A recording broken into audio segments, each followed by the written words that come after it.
Humans have a long history of developing inventive ways to hurt each other.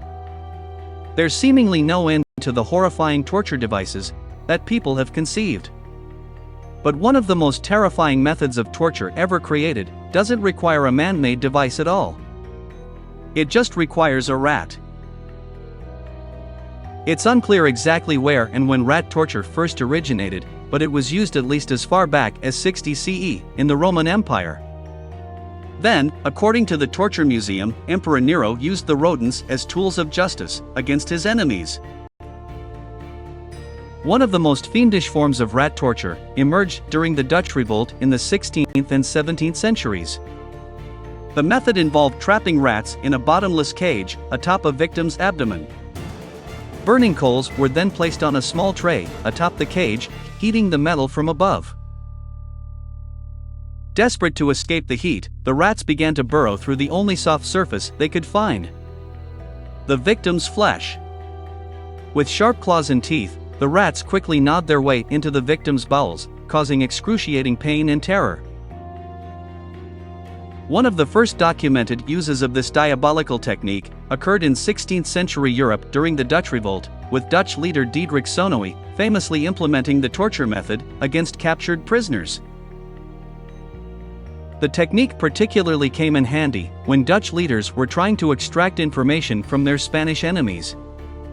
As soon as the caged rats were placed on prisoners' abdomens, the terrified men would often give up anything they knew, even before the coals were added on top. Other unhinged leaders around the world soon saw how effective rat torture was for purposes of interrogation and punishment and started implementing their own versions. And although the techniques seemed completely barbaric, they were used well into the 20th century in some South American countries. Chilean dictator Augusto Pinochet reportedly employed rat torture against his political opponents during the 1970s.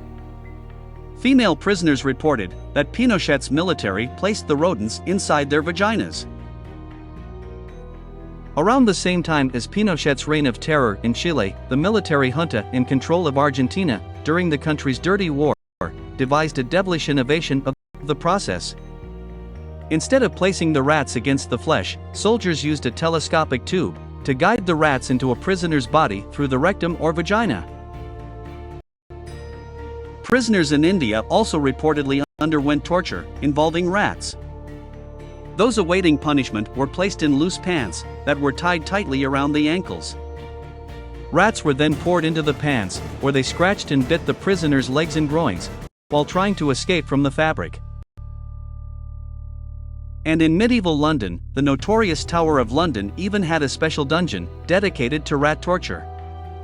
It was located beneath the waterline of the River Thames, and prisoners would be tossed into the pitch-black space during low tide. As the tide came in and the water rose, rats would float in along with it. The prisoners wouldn't be able to see the creatures, but they would hear their feet scurrying about and feel them crawling across their bodies as they lay helplessly on the cold floor. Flesh was torn from the arms and legs of prisoners during sleep by the well-known voracity of these animals. These early forms of rat torture were certainly simple, and the fear of the method was likely more intense than the actual pain for many victims. However, as time went on, the techniques became more and more depraved, and soon rat torture was one of the most gruesome ways to die.